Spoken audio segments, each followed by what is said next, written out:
You're listening to the Good Old Boys Fantasy Football Podcast. Now here's your hosts, Kevin, Derek, and Alex. Alrighty, welcome in, ladies and gentlemen, to another episode of the Good Old Boys Fantasy Football Podcast. I am Derek, and I am joined, as always, by your co-hosts, Kevin and Alex. Guys, how are we doing tonight? I am doing splendid. My dogs killed the Razorback Cinderella hopes because wasn't even a game. Stuck a mud hole in them. And I did a little calculation here, and I don't know if you guys have taken the time to do this, but my record between my two esteemed co-hosts this season, I believe, is a remarkable 6-1. Going through, and the one loss I'm taking is a best ball league where I didn't even get a chance to set a roster, but that's okay, Derek. I'll give you that one. But other than that, 6-1 against you two in this season across all the different leagues that we're in so far. So I'm feeling pretty good. I'm pounding my chest like, I'm going to take the crown here for the show for a second and say, how about that? I would like to point out I got another 500 burger thrown on me this week in our scoring on steroids, the good old boys, the league that started this whole show. It has happened, as my esteemed colleagues pointed out to me. I thought it was just 3 times, but I was throwing the pity party for myself. It's happened 5 times in our league that somebody has scored 500 points against an opponent. 3 of those times I have been on the losing side of that. So if anybody's out there that's listening that you are just snake bitten in your leagues, that seems to be the theme for me in fantasy football this year, where I have really good performances. It's just the other team that I'm playing has the best performance of the week. It is a very, very frustrating time for anybody. Thank you, Gail. Appreciate you throwing up a 500 burger on me this week. It has just been rough for me. I finally picked up a win in my high school buddies league after being, one of the top 4 teams. I'm finally 1-3, and I'm still 1-3 in the home league here. But I think that brighter days are ahead. I think the schedule lightens up a little bit. I was telling you guys earlier, I feel like the Indianapolis Colts. I just have a murderer's row that I've got to get through, and then schedule lightens up a little bit, and we'll hope for brighter days ahead. But my goodness, I am snake bit in the home league because everybody just puts up their best week of the season against me. Yeah, I'll make sure that next time I find you, I'll make sure I continue the trend of 500 burgers on you. So yeah, well, thank God Christian McCaffrey got hurt, or otherwise it'd be 4 weeks in a row where I'd get a 500 burger put up on me. Yeah, I'm dealing with the Dalvin Cook the last 2 weeks in that one, and the record has shown that maybe I don't have the depth that I thought I did at running back, but well, hopefully we'll get Dalvin back, and hopefully we'll see some things improve there. My thing that I'm kind of looking at is going, just looking at some of the running backs and some of the parity that's going on there. And some of the guys that we thought were going to be really good have yet to pan out for fantasy. Some of the guys that weren't necessarily on a lot of folks' radar or, top 10 backs. So it's been very interesting so far on that one. And I have yet to figure out the how to rank some of those things, but we're learning, we're getting better at that. Gail, I appreciate that very much. Make sure that you put up 600 when you get there. So that just that as way, long as it's not against me anymore, man. I'm sick of seeing a 500 spot on the other side when I open up the app. I'm sick of it. It's kind of bittersweet, right? When I see my dad's team do well, because it's like my team and then my junior team all in the same league. So, I will shots say fired. when we did the draft, Gail would not have had Darrell Henderson on his roster if it weren't for Kevin. I heard that conversation happening in real time as the draft is going on. So Gail's put together a heck of a team and is doing some really good things in that one. So. Next time I see Gail in that one, I'm going to have to bring my A game, it looks like. So I tell you. Absolutely. Guys, if you are watching this, if you're listening to this, do us a favor, hop over to the YouTube, hit the subscribe button, ring that little bell. We bring the show live to you 3 times a week. We go Tuesday nights, 11 p.m. Eastern, Friday nights, 11 p.m. Eastern, and then Sunday mornings, 11:45 a.m. Eastern. one of the other things too, right? Like we love getting your comments. We love getting your questions, all of that kind of stuff. If you have any of those throughout the show, throw them out there. Quick note for all our Twitter viewers. It's not necessarily putting it in here comments wise to the point where I can put it on the screen here, like you've seen a couple of times already tonight. But I will do my best to make sure that we're getting your questions answered, things like that. It may just be a little bit slower, but one of the ways that you can help us out with that is hop over to the YouTube, watch and comment over there, hit the subscribe button. Guys, it was a rather interesting week when you look at it. Lots of guys up and down, things like that. You had Cordell Patterson sighting and explosion there. I know Kevin was super excited in all the leagues that he got to face him in this week. Did y'all have any other takeaways, any other, surprises, recaps, anything like that from this weekend?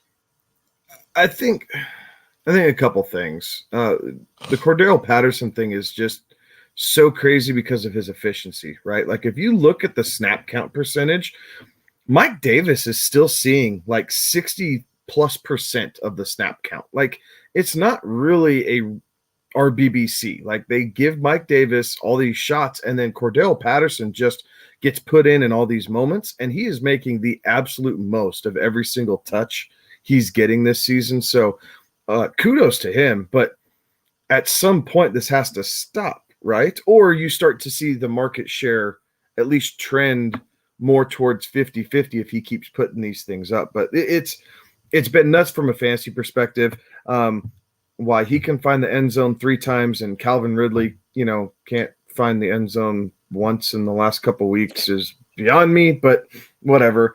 I think outside of that was I thought it was interesting how well the Cardinals handled the Rams after the Rams, had their great game against the Buccaneers. I thought it was interesting how lousy Tom Brady played in Foxborough. Like that's the thing that people don't want to bag on him for. Like he got the record, like he went up there and got the win, and yeah, it wasn't pretty, but they're not talking about, dude, you played bad. Like bad. Did he play bad, or did Bill just throw literally the kitchen sink at him and test him as much as you possibly could? 14 off-target passes for Tom Brady is terrible. 52% completion rate for Tom Brady is terrible. He was throwing high. He was missing guys wide open. It was raining, and Bill was literally throwing the kitchen sink at him defensively. Didn't bother Mac Jones. Tom did not.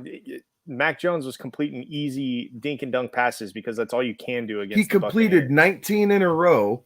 Dink and dunk passes, same weather conditions. You can't run the football against Tampa Bay. The stat line was better. I'm saying though that the defense that Tom saw had to have been the most exotic looks that he's ever seen in his football career. And I understand that, look, Tampa Bay, I think, is in trouble because they don't really have a great running game. And Tom did look average against that defense. But I still think that was more of a product of Bill's defense versus Tom's ability to play the spot. Could be. And could be too that, that's an emotional game for him. There's a lot of other things kind of playing into it. The weather wasn't great. So there could be a lot of things into it. But, if you look at just the stat lines on this, and you didn't necessarily even watch the game, but just the stat lines alone, they looked a little bit better for Mac Jones than they did Tom Brady there. The Patriots had -1 rushing yards. Like they had -1 rushing yard. They could not run the football. So the only way they were allowed to matriculate down the field was by Mac Jones dinking and dunking all over the place. If you're going to blitz a rookie quarterback 65% of his dropbacks and allow them only 1 rushing yard, it should be easier to stop the pass. Like you should be able to tee off on some of these. Now, Zach Wilson hit some amazing throws. Mac Jones, excuse me. Sorry, Zach Wilson's the Jets. We haven't gotten that part yet. No. Mac Jones did hit some amazing throws, right? Like him and Jacoby Myers there on the sideline worked a couple. Kendrick Bourne had a great over-the-shoulder catch, again, on the sideline. They tried to keep him off balance a little bit. He found both the tight ends, right? They're high-value free agent assets. Jonnu and Hunter Henry both got in the end zone. Like, they did do a lot of different things offensively to try and attack Tampa Bay's weaknesses. But it's still a rookie quarterback going up against the GOAT on primetime where he's being blitzed 65% of his dropbacks. Like, and I think that speaks to your comment, Alex. The Bucs are in trouble. Like, if you can't stop that, dude, y'all better find a way to get healthy. You better be spending some draft capital to bring in somebody. Like the Panthers didn't wait, right? When their corner went down, when J.C. Horn went down, they didn't mess around. They went, all right, we're getting Henderson here. Have a tight end, do whatever. You telling me that Tampa Bay couldn't have swung the same thing? Here's O.J. Howard, who we've completely forgotten exists, or even Cameron Brate, if you want to name who actually might be more relevant at the time. Here's Cameron Brate and a third-round draft pick, Sami Henderson. Like, Tampa Bay's head had to explode. Holy crap, you can do that? Like, they need to find a way because Richard Sherman ain't the answer. No. That secondary is hurting. Yeah. Yep, it'll be interesting to see if they make some moves and how that plays out. We do have a couple of questions coming in, and comments here. So one from the YouTube Mentality is asking, start Damien Williams, Cordell Patterson, or Miles Sanders. Should we wait? Should we wait to answer this one? Because I think you have the answer later in the show. Not freaking Miles Sanders, I'll tell you that much. Like, that dude is buried on my bench. Hang on. Alex is trying to do what he calls a tease in the business. Yes, mentality. We will answer this question later on in the show. And Derek actually is interesting because this is a direct for your Pine and Shine. There are two of these guys mentioned in it. Yeah, there are a lot of different things there. So, absolutely. Make sure you continue watching because we're going to dive very deep into some of these things and you'll get an answer as far as your Pine and Shine, as far as your start sit when we get into the Pine and Shine there. Absolutely. Shooter Shoot Sports Podcast, Kenny chiming in, Cardinals, Kyler for MVP. And we had Kenny on the show when we broke down the Cardinals for the during the off season on that show. And his Cardinals are looking good and doing some big things there. The only undefeated team left. Absolutely. And we got Gale. Kyler was my MVP pick, right? I believe it was. Yes, it was. Okay, just checking. Yeah. So, and Gail on YouTube is saying Brady's mental game was really jacked up. It absolutely was. I think that played into a lot of it. I also think Bill threw the kitchen sink at Tom Brady with how he was disguising those defenses. Right. And you think about it too, right? Like one of those that you've seen some of the footage back there on one of those, like, who taught Brady how to read a defense, things like that, like at an NFL level, one of the greatest guys and on the defensive minds to ever do it in Bill Belichick. So you don't think that he knew exactly, what to throw at Brady that might trip him up, might confuse him a little bit. Again, you got a lot of emotion running with that game. So, we've hit that point a few different times there. So I'll come off of that thing and we'll move on there. But guys, any other thoughts on this week before we start hitting up some of our Pine and Shine results from last week? I just think that we're starting to see a little bit of parity. I thought that we would see a little bit. I know that there are teams that are bad, right? There are bad teams out there. Houston is bad. Jacksonville is bad. But beyond that, it was interesting to see the Jets pick up a win against Tennessee. I know Tennessee was missing, two of their stud receivers in that game, but still, that's a game that you thought Tennessee was going to win pretty easily. And especially with the way that Zach Wilson's looked over the first 3 weeks, you thought that, they'd never figure it out.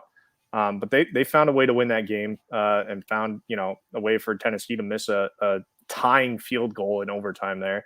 And then the Giants, the Giants picked up a win over New Orleans, and that just I think as soon as, for me at least, as soon as I thought I kind of knew what was going to happen week in and week out here, and you get a pretty decent sample size of 3 weeks, all that information just gets thrown out the window because it is just such week to week. It is such an odd league. And the parity is starting to show itself and rear its ugly head. I think I figured it out. If you've got Jameis Winston, play him on odd weeks and bench him on even weeks.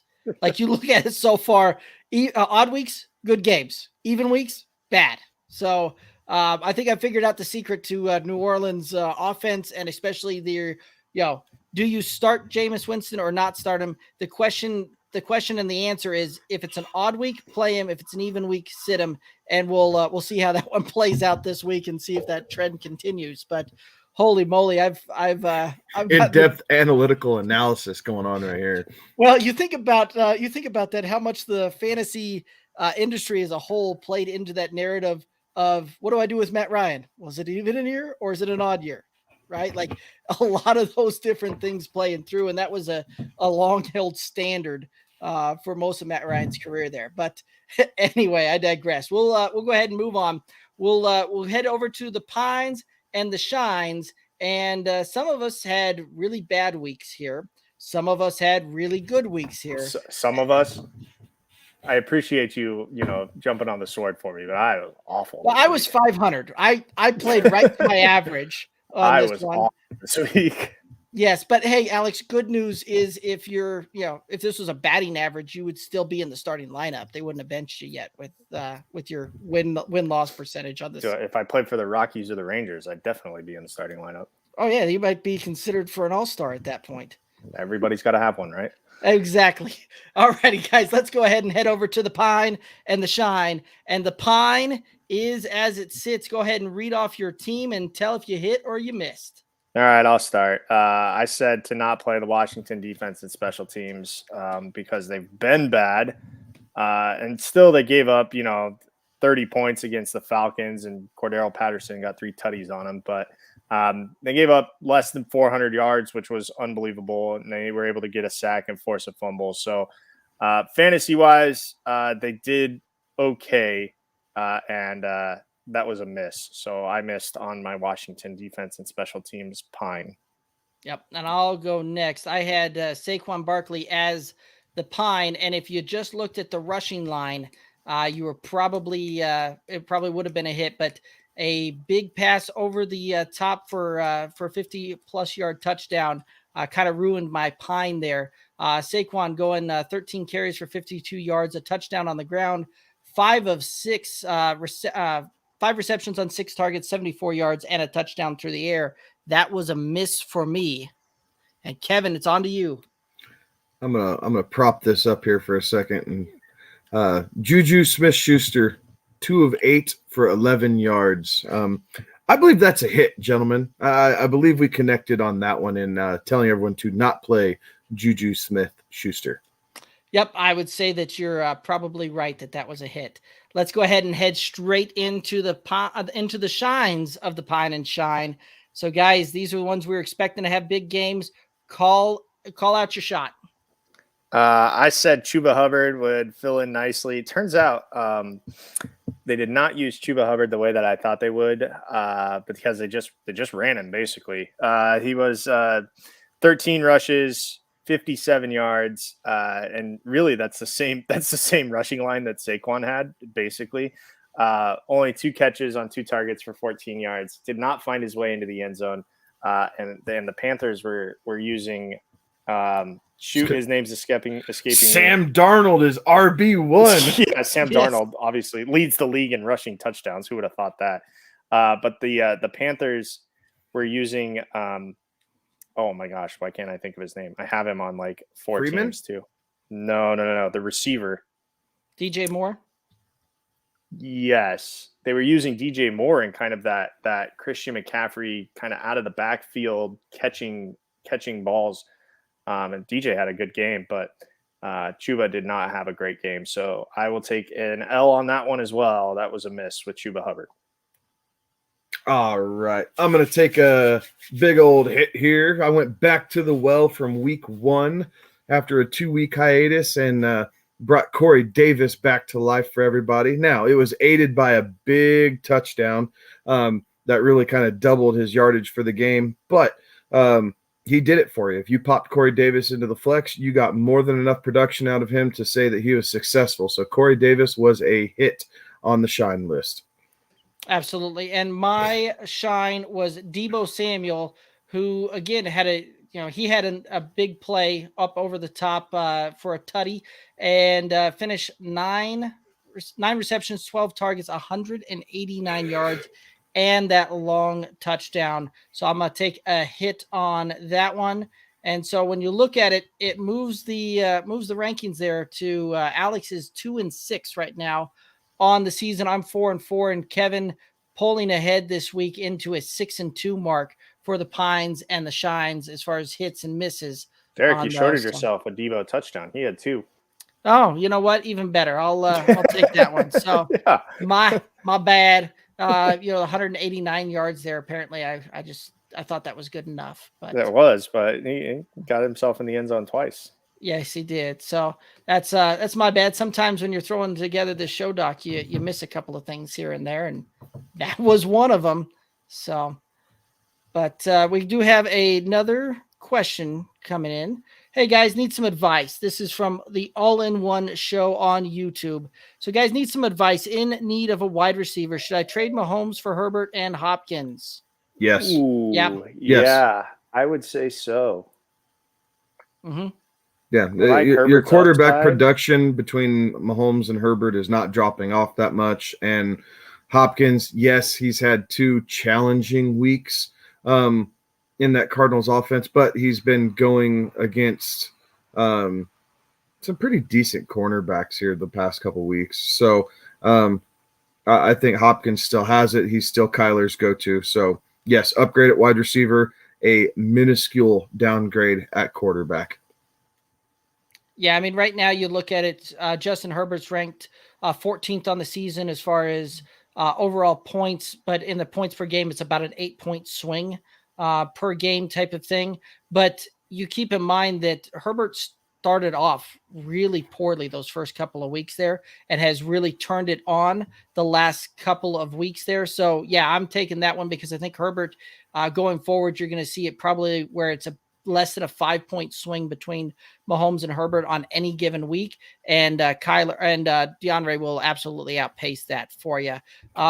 He says, appreciate that. Should compliment Ridley aside. Yeah, hopefully Ridley, the targets are there. Exists. The targets are there. Ridley's production will come back around. He's seeing the targets. They just find a way. They need to find a way in Atlanta to turn that into a little bit more production. But the opportunities are there, and he'll start capitalizing. We're due for a monster week out of Calvin Ridley. Yes, I would agree with that 100%. So, alrighty, guys. So that's going to go ahead and take us over into the clutch and the not so much. But before we give our clutches and not so muches, we went to Sports Me and asked some folks over there who came in clutch and who was not so much. Couple of responses coming in. If you guys haven't had a chance to check out Sports Me, you can download the app on either the Google Play Store or the Apple App Store, or you can go to getsportsme.com and download the app and check it out. We asked some questions over there, sports debate type of app. You can leave a comment on one of ours and join us on the show through something like this. So let's go ahead and head over there. What's going on, Derek? Coach Craig here. So I'm going to give out the not so clutch to my dynasty contract team. So I'm just going to list off all the guys because I don't have enough time to say their points and everything. So we got Will Fuller, Marvin Jones, CeeDee Lamb, Logan Thomas, J.J. Watt with 0.5 points. Come on, man. Chandler Jones with a big old goose egg playing 90% of snaps. Really? And then Ronnie Harrison and Daniel Carlson. We'll throw Eddie Jackson in there too. All these guys had less than 5 points this week. Come on, man. In my most important league, the stud was definitely my QB2/3, Matt Ryan, who came in with a banger of a fantasy performance this week. And dud, or not, clutch, not so much, Deandre Swift. I'm not worried, though. Swift is going to be all right. Down weeks are just going to happen, but yeah. So some interesting ones there. Not often do we get some IDP knowledge and love dropped on the clutch and not so much. So at Smoky Hill NFL and at Coach Craig Sport there chiming in. Appreciate y'all doing that. But guys, let's go ahead and head straight into our clutch and not so much. Who were your clutches and who were your not so muches? So my clutch was RB1 for the Carolina Panthers. Mr. Sam Darnold showing up and showing out. He did everything he could to try and keep the Panthers in that game against the Cowboys. So 26 of 39 for 301, 2 touchdowns through the air, 1 pick. But then he was 6 of 35 on the ground with another 2 tutties. So 4 total touchdowns for Sam Darnold in a very fun game between the Carolina Panthers and the Dallas Cowboys. That one really owned up to the billing of being a fantasy friendly game, as long as you weren't a CeeDee Lamb or Rodney Anderson owner. Yeah, my clutch performer was Saquon, finally showing up week 4, and he finally decided to make an appearance. We talked about him earlier, but the 13 carries, 52 yards, the rushing touchdown, 5 catches, 74 yards, and a receiving touchdown. That was a very nice performance out of Saquon. Finally showing up in a nice way. It was a losing effort, but it was nice to see Saquon get right on track there. Wasn't nice if you had him as your pine. It was not, but I drafted him in the 2nd round, so I am stubborn enough to keep playing my 2nd round pick. Alrighty, so my clutch was a guy out of the Washington football team, Terry McLaurin, 6 receptions on 13 targets, 123 yards, and 2 touchdowns. So absolutely came in with a stud performance there, and certainly put up a lot of points there for me. So, all right, moving right on over. The not so much. Who let you down this week? I kind of alluded to this earlier. One QB had a great week. My secondary QB made my not so much list, and that is the aforementioned Tom Brady. 22 of 43. 22 of 43. 269 yards. And that's it. No touchdowns. Yeah, no turnovers, right? So that saved me a little bit, but no touchdowns. But that was it. So it won anyway. So hey, I survived Tom Brady's worst week of the season, most likely, and came away with a victory. So I'm not going to complain too much, but he was definitely my not so much on the Zika virus roster. My not so much was Mike Williams. By the way, I can't believe that's still your team name. That's funny. It's Mike Williams, who was. We're still in a pandemic. This will be my team name until we are out of a pandemic. Mike Williams, 1 catch on 4 targets for 11 yards. I was watching that game last night thinking, at some point, Justin Herbert's got to find him. At some point, he's got to be open. And there was a couple, there was one deep throw down the field that Justin Herbert decided to throw into the first row instead of in the field to play. That really would have helped, kind of ease the stat line a little bit. But yeah, Mike Williams, that was a really, really disappointing performance. I mean, I was so far away from catching Gale anyways in our league, but it would have been nice if I could have made good on the stack of a Herbert to Mike Williams. Yeah, I had, Kevin already mentioned it, that Dallas Carolina game was a lot of fun if you had fantasy players in there, unless of course you had a guy named CeeDee Lamb who 2 receptions on 5 targets for 13 yards. Not at all what you were expecting when you drafted him with a lot of cases a 4th or 5th round pick, for him to just kind of be game scripted out of that. Almost, it looked like Dallas has found the run game and is using it. And so, yeah, it's tough to argue with what they're doing there, because what was it? I think I saw Zeke have almost 7 yards a carry this last week. And so when you're able to move the ball like that on the ground, you're not going to be moving it through the air near as much. And by the time, there was no garbage time for the Cowboys for air yards there. If anything, it was run the ball more and try and put that game away a little bit. So CeeDee Lamb was my not so much for my roster. All them Zeke haters have been really quiet the past couple weeks. Man, you're not kidding. heard any of that, but holy smokes, the Zeke haters have not said a word. Yeah, it's funny. Right about the same time that Zeke started popping off, you started seeing CEH have a couple of back-to-back good games in there as well.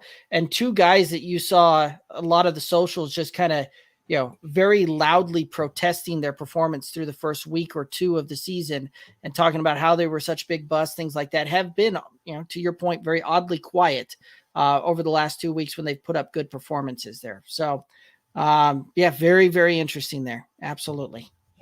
Any other thoughts here on the clutch and not so much before we move on? I think there's definitely some honorable mentions to go around, like not so much Travis Kelce, Darren Waller. Really, he didn't do much of anything with it, the exception of the touchdown on Monday night. TJ Hawkinson was quiet again. Like the tight end room has been very weird. Like Dalton Schultz had a great week for the Cowboys, so good for him. And then Dawson Knox blew up. Dawson Knox had another one, Jared Cook. So it's kind of flipped on its head in the moment. But we've talked about this, right? Like outside of Kelce, Waller, and Andrews, and yes, 2 of the 3 of those didn't have great weeks, but again, those are probably low water marks for Kelce at least for the season, so nothing to freak out about. But it's very interesting. Like Aaron Jones had a kind of a crummy week, but he had 99 total yards. Like his production was still there. It just didn't scream fantasy relevance. So in a lot of people's eyes, he didn't hit the mark. Miles Sanders should make everybody's not so much list. And this guy is essentially like, you need to bench him. Like there's no more holding out. The Eagles offense is just outside of Jalen Hurts, you need to bench him. Devonta Smith. You can play Devonta Smith and have some success there. But it's still being split up between Goddard and Ertz, so you really don't know which one you're getting there. Devonta Smith's kind of the lone bright spot in the passing game as far as consistency goes, and then Jalen Hurts. Other than that, bench him. Like Kenneth Gainwell is still a problem. He's going to continue to be a problem, and at this rate, by the end of the season, he's going to be the lead back in Philadelphia. Miles Sanders is proving to everyone why he was plummeting down draft boards towards the start of the season, and you were able to pick him up in the 6th or 7th round, and people were scratching their head going, I wonder why. Well, this is why. Part of it's the Eagles offense, but it has just been so bad. So if you're a Miles Sanders owner, if you can find a way to move him for peanuts might be more valuable at this point, because him putting up 5, 6, 7 points a game isn't doing squat for your roster. Absolutely. And we do have a comment coming in, coming from Coach Craig Sports on YouTube. Hey, we just saw him on the Sports Me Clutch, not so much there, but he's saying both Eagles RBs are heavily game script dependent. I think there's some truth to that. I also think there's some of that the Eagles are. Does Nick Sirianni have a game script? Yeah, it's called throw the ball, take a sack, and punt. Yeah, I mean, legitimately, I'm so glad I'm not an Eagles fan, because it has just, with what they did in week 1, and they beat a bad Falcons team, and they made that bad Falcons team look bad. It has been nothing but just disappointment week in and week out from them. It's just unfathomable that, you cannot have one guy be your entire team's offense. Like, you have to get your playmakers involved. Yeah. Also saying the offensive line is super rough right now too. Yeah, they are. It's the healthiest they've been in 3 seasons. Yeah, I was going to say. Yeah, they're still bad, but I mean, that's been the excuse in Philly for the last couple of years, right? Is, the offensive line's banged up, and we're injured here, and this and that, and Carson Wentz. Jalen Hurts isn't doing any bit better than Carson Wentz would have done in that offense. No, he's not. And while Hurts provides some fantasy relevance, right? He's fun. He can run the ball a little bit. You get some of those extra points, but it is just, they are a undisciplined, lackadaisical team who seem to have zero passion in what their craft is. And those are big, hard words for NFL teams. I'll say this too. They're hurt on defense too. So, I mean, teams are just running all over them. Like you can't even have a game script when you're down 14 rip before you even get a chance to blink. I mean, it's bad right now in Philly. Yeah. Yeah. Hopefully they can turn some of that around because Jalen's been electric for fantasy purposes, right? You look at that. He's a top 5 quarterback as far as points put up, things like that. So, they've got some ability to have some fantasy relevance here, but overall, them missing starters, the offensive line being what they have been, it's going to make it tough for Jalen to be able to continue that kind of relevance there as well. So hopefully they can figure that out and turn that around. So if you drafted Jalen Hurts, who's looking like a very good pick there in a lot of cases in the 5th, 6th round or of a most super flex league where he was your QB2, like that's looking really, really nice and really good right there. So cool. Well, guys, any other thoughts on clutching and not so muching? Or are we ready to head over to the waiver wire and talk about some waiver wire targets? Let's do the waivers. All righty. We're going to head on over to the waivers, guys, and we're going to start with the quarterbacks here. The quarterbacks so far got them ranked Daniel Jones, Taylor Heineke, Trey Lance, Drew Lock as far as what's available on your pickup in that kind of less than 50% roster ship there. Any thoughts on the ranking? Anything you would change? I would move Trey Lance to number 1, Daniel Jones to number 3, and Jacoby Brissett ahead of Drew Lock at number 4 because holy crap, man. Oh boy. I forgot how bad Drew Lock was. Man. Sure enough, that second half, 3 plays and a punt, 4 plays and a punt, 5 plays and a punt, 3 plays and a punt. Like that was the second half. The Broncos look so terrible with Drew Lock under center. So it is just I'm not going anywhere near him. I'm just not. So yeah, Trey Lance, especially as we get more information on Garoppolo's injury. This is the moment we've all been waiting for, right? Like if this is Trey Lance, time, then go get your guy. Go get your guy and see how it shakes out because he could be the reason your team kind of gets resurrected from the depths if you started out poorly this season in fantasy. Heineke, I'd leave it 2. He's been exciting. Daniel Jones is a close number 3, but it's really those top 3 guys. And outside of that, it's all just whatever. But Lance, Heineke, then Jones. Yeah, and there was some news that came out on Jimmy Garoppolo earlier today where they were saying that it's, instead of being a calf strain, it was a calf contusion type of thing. And there's reports that he may not miss any time at all. So that's one of those that was part of the reason that I had him down there a little bit. But yeah, that was one of those that I was starting to try and look and see if there were backups that I could put ahead of Drew Lock on this one. But alas, I didn't see anything. Can you trust what Kyle Shanahan says?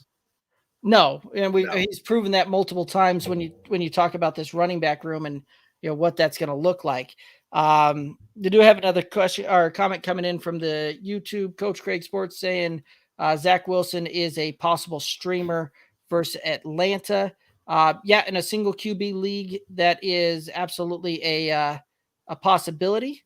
I would like it more if the game was in the States. I don't like the fact that it's in London, but I could see it's enticing, right? Atlanta's been very, very bad. But the game, it does bother me. I don't like to play any player in those London games. I feel like you always get a subpar performance. So that would be the only reason I'd stay away from Zach Wilson. Yeah.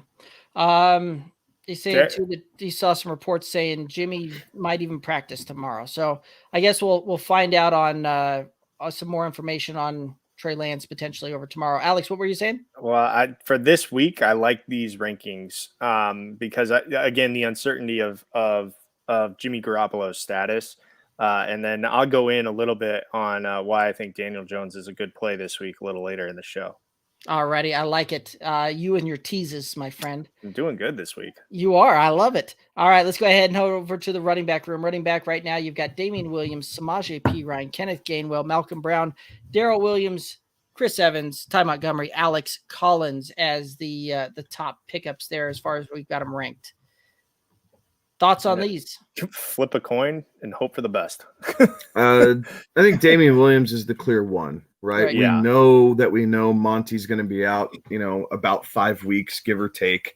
Yep. So Damien Williams is not only should have been the Super Bowl MVP, but he is the clear RB1 of this group. Samaje Perine, possibly, depending on how Joe Mixon's feeling. You could get some run out of that. And one that I'd move up, honestly, is Alex Collins.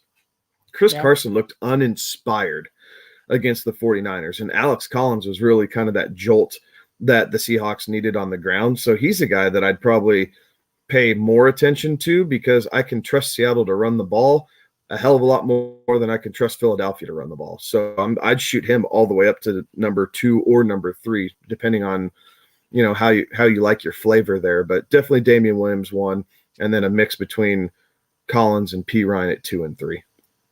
All righty, Alex, any thoughts on the RBs? Yeah, I mean, it's been just tough. I know you're going to talk about Damien Williams here a little bit later, so I won't steal your thunder. All right, another tease there. I like it. Coach Craig chiming in on the YouTube says Carson has a neck injury too, and they play on Thursday night, so a short week, and he's on the injury list. So you know what? Maybe you guys are right. Maybe Alex Collins should be making a trip up the old ladder there. So one of those, when we get off of this, we'll change those rankings on the website there. And in the most cases, the waivers will not have run yet. So if you're listening to this on the podcast, most likely your YouTube or your waivers would have already run, because this show comes out on Wednesday on the podcast channels. But alrighty, guys, let's go ahead and head on over into the wide receiver rankings.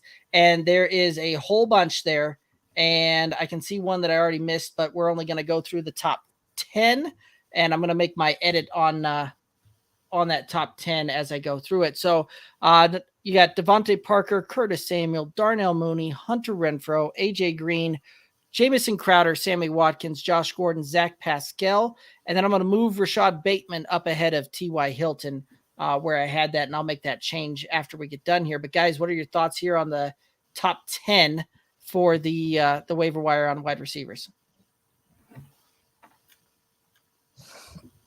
I like Curtis Samuel. Honestly, I'd move Hunter Renfrow up. He's been a reliable target this season. And really, I'd put him. I'm not a Mooney believer necessarily. He had the one game, right? People want to preach that. I don't trust Chicago's offense though. And whether it's Dalton or Fields, I just don't know that I can trust that. You still need to find a way to get Allen Robinson involved. So I'd move Renfrow up ahead of Mooney. Let's see. Devonte Parker's kind of the flavor of the week there. Wide receiver's tough, right? Like Watkins can't catch a football.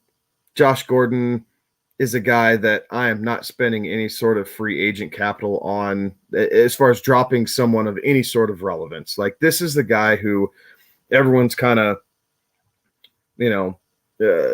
got all excited for, right, the last couple seasons. And whether it was with Seattle or, his potential return even before that with Cleveland and everything, and he always seems to disappoint. So if you have the luxury of a deep bench and you have quote unquote nobodies at the end of your bench, yes, take the flyer on Josh Gordon.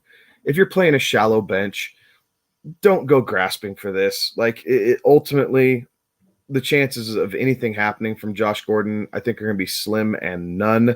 So he is a guy that I would rather take a Rashard Bateman over a Josh Gordon, I think, and definitely a Zach Pascal who's seeing consistent volume week in and week out.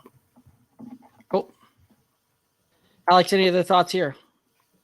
Yeah, I like Renfrow up a little bit. I think he and Derek Carr have shown, a little bit of chemistry. If for nothing else, you know that he's going to see, 5 or 6 catches, week in, week out. He's going to get, anywhere between, 30 and 50 yards, and he might find his way into the end zone. And that's good enough for a waiver wire pickup. The Josh Gordon, that's intriguing, but I don't know if this is the week. No. And I think I think Josh Gordon, looking through this and playing it through my head a little bit more, it's one of those that I think he's going to have those Sammy Watkins, McCole Hardman type of weeks where he'll have one maybe blow up game over the course of the season.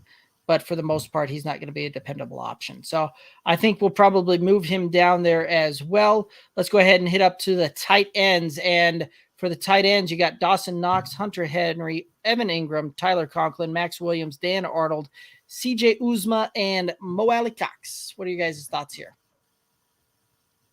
I like these in the order that you have them. I think one that you could possibly – I guess his ownership rating is probably up there. I was thinking Dalton Schultz, but I think his ownership rating is probably a little bit too high for this exercise. So, yeah, Dawson Knox definitely tight end. Depending on the format that you're playing, he's anywhere from tight end like 3 to 6, depending on your scoring style. But Dawson Knox is having a great start to the season. Hunter Henry found the end zone. That's always exciting. Evan Ingram could be a lot more productive if he'd hold on to the stinking football. And then you keep seeing Max Williams pop up in Arizona, which is scary because if Kyler can incorporate another weapon consistently into that offense, holy smokes, man, that MVP talk is for real. Absolutely. Alex, any further thoughts on this one? So I'm so bad at picking tight ends this year. Anything I'd tell you would be horrible, horrible advice. So we'll move on. All righty. Fair enough. I've got my own bane of existence, like I said, in tight ends. ranking running backs this year. That has been the bane of my existence. But anyway, let's go ahead and we got one more comment, and then I've got a question coming in. So comment from Coach Craig. Max Williams has caught 15 of 16 targets so far this year. Absolutely. He has been very productive and very efficient with the targets there. And when you're talking about that, that's on average 4 targets a game. Not bad for a tight end type of pickup that you can get there. So lots of value to be had there.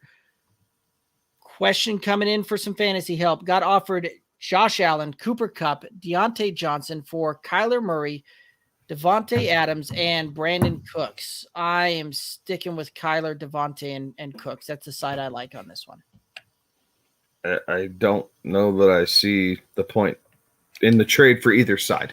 Yeah, that's what I was trying to figure out. Like, both are top 4 quarterbacks, Devonta Adams and Cooper Kupp. Cooper Kupp's kind of playing a little bit out of his league here to start the season. Well, he's got a quarterback to throw to him finally. He does, but I think there's going to be a little bit of regression with the Cooper Kupp. I think Devonta Adams is going to see consistently because he's the only show in Green Bay. Deonte, how long can Ben Roethlisberger stay on his feet before they end up going to Josh Dobbs and the Deonte Johnson fodder has to fall off a cliff because you're relying on the alien throwing you the football? I mean, if you really like Kyler, then do it. But I don't feel like there's a need to pull the trigger on this trade. If I understand this correctly, you have Kyler. Yeah, I wouldn't. That just feels like I'd keep Kyler, Adams, and Cooks then. Yeah, it feels lateral, and it doesn't feel like it would. It's your option is to be lateral, be the same or worse, and I don't think that there's any benefit in doing that deal. Right. And I think on any given, so here's how I view this one. On any given week, Kyler and Josh Allen are going to be a coin flip for you, but I like the way that they're utilizing Kyler more so this year. Josh Allen isn't getting that rushing floor that we've seen from him as much in years past. They're actually letting some of their running backs find the end zone this year a little bit. They're actually utilizing some of the run game. Buffalo has almost been pulling Josh Allen late into the games there. So I think Kyler's going to see the field more. I think he provides that rushing floor. So I like Kyler there. When you're talking your player for player here, Cooper Kupp versus Devonta Adams, I see Devonta Adams as the more stable, reliable floor guy that also has an incredible high ceiling. Cooper Kupp is, one of those, we've seen Cooper Kupp finish wide receiver number 4 overall in the year a couple of years ago. But that year when he finished wide receiver 4, he was the consistency rank of like 14. Like, he was very up and down. And I think you're going to see a lot more of that over the back half of this year kick in there. So from that standpoint, I like Devonta Adams being the more consistent guy there. When you look at the Deonte Johnson, Brandon Cooks, Deonte Johnson, I see him being the more consistent player there with the higher floor than what Brandon Cooks provides there. So one of those that if I'm looking at these wide receivers and I see Brandon Cooks being a little bit more volatile there, because that's going to be my wide receiver 2 type of range or wide receiver 3 range between Deonte and Brandon Cooks. And I've got more stability with that wide receiver 1 between Devonta Adams and Cooper Kupp. I'm going to take the more stability with the wide receiver 1. So you're breaking it down player for player. That's kind of how I see it. And that being the case, I like the Kyler, Devonta, Brandon Cook side a lot more as I walk through that. Fantasy catch up. I hope that helps. If you have any other questions, throw them out here. We love answering them. We love walking with you guys on some of this stuff. So again, guys, if you have questions, comments, things like that, throw them in here. And we love interacting with you guys and love getting a chance to talk to you. Any other thoughts on any of the waiver wires or any other thoughts around some of these comments and questions that come in? Very cool. Well, guys, that's going to bring us down into the Thursday night game. And the Rams are going to the Seahawks. Los Angeles goes to Seattle on this one. The Seahawks are a +2. So the Rams are favored by 2 points. The over-under right now, 54.5. So interesting line, interesting spread. What are your thoughts on this one? All right. For the record, I saw you guys made your picks before I made mine. But I still think the Seahawks, it's a home game. It's the short week for LA. And so I tend to lean towards the home team on the Thursday night games just because it's a benefit to them. So I'm going Seahawks in this one. And then I wanted to take the under because I think it will kind of be a bit more of a lower scoring game. But since my esteemed colleagues will give you their predictions here in a little bit, I've decided to play devil's advocate, and I like to root for points anyways, so I'm taking the over. All righty. Alex with the home team and the over. Kevin, what are your thoughts on this one? With the Chris Carson neck injury, the really kind of lack of stable defensive play from the Seahawks, this one's going to be tough, and the 12th man will be there in Seattle kind of cheering them on, but the Rams have kind of had their number here the last couple seasons defensively. Like they have a beat on what Seattle tries to do.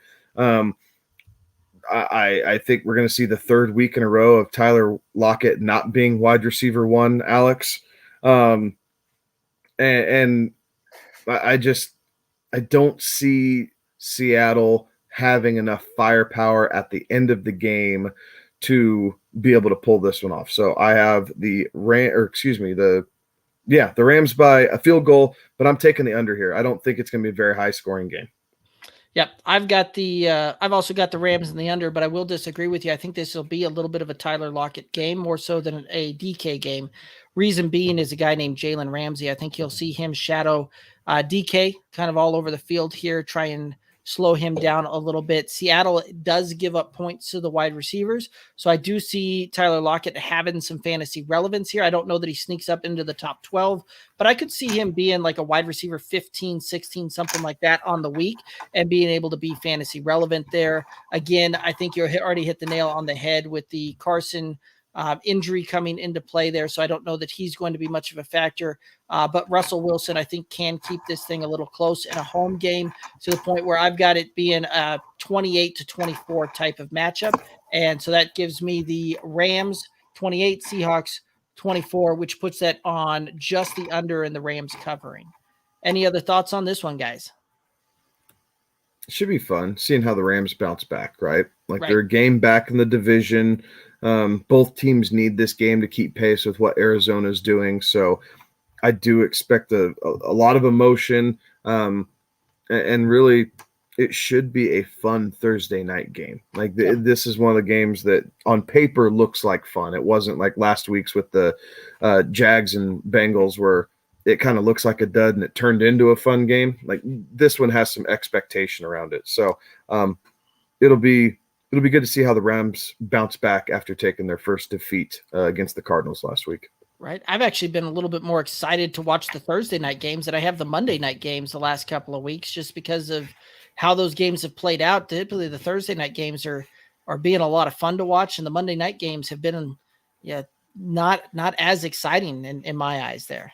But they've all, to these industries, part of it's the schedule making and everything else. Right. These primetime games have been worthy of prime time. Correct. Right. Absolutely. Last year, it seemed like every Monday night game was a stinking blowout. Like it was just ugly. There was no ugly. It was bad. Yeah. Like this season, it's been entertaining across Thursday, Sunday, and Monday nights. Like all three of the major primetime slates, we've had 12 good games to go across the first 4 weeks of the season. So kudos to NBC, Fox, and I guess NFL Network / Fox again for putting these together. ESPN for the Monday night game, I guess, as well. So good for them for putting together a good one for us. Absolutely. Alex, were you a little bummed out this last Monday with the there was no Manning cast, guys? I was bummed. We didn't get to see Eli flip the double bird again. Derek and I were talking about that on the Friday show. I was like, man, Alex is going to be so bummed when he turns it to ESPN2 and watches bowling instead of the Manning cast. I knew they weren't going to be on, but I still wanted to watch the game. Those were divisional teams. I wanted to see how they looked. And I had Herbert going, so. Yep. All righty, guys. Let's go ahead and head on over to the next segment. We got the pine and the shine for week 5. So throw it out there. Who's your pine? Who's your shine for week 5? All right, I'll start this off. My pine, which I think I might just ride this wave for at least the next couple of weeks of the season. My pine is the running back going up against Tampa Bay. That is Myles Gaskin. Tampa Bay's run defense. Yeah, well, that's part of it. Tampa Bay's run defense, they're the best in the NFL. The game is probably going to get out of hand, and so run plays will not be featured very much in this game. And to your point there, Derek, Gaskin's been pretty bad. Just 29 attempts so far. He's got 142 yards through four games. And then you think, well, okay, well maybe he can get involved in the passing game, and unlikely. He is the 4th leading receiver on the team, but when you've got guys like Devonte Parker, Jalen Waddle, and a good tight end like Mike Gesicki, that the short and intermediate passes are what Tampa gives up.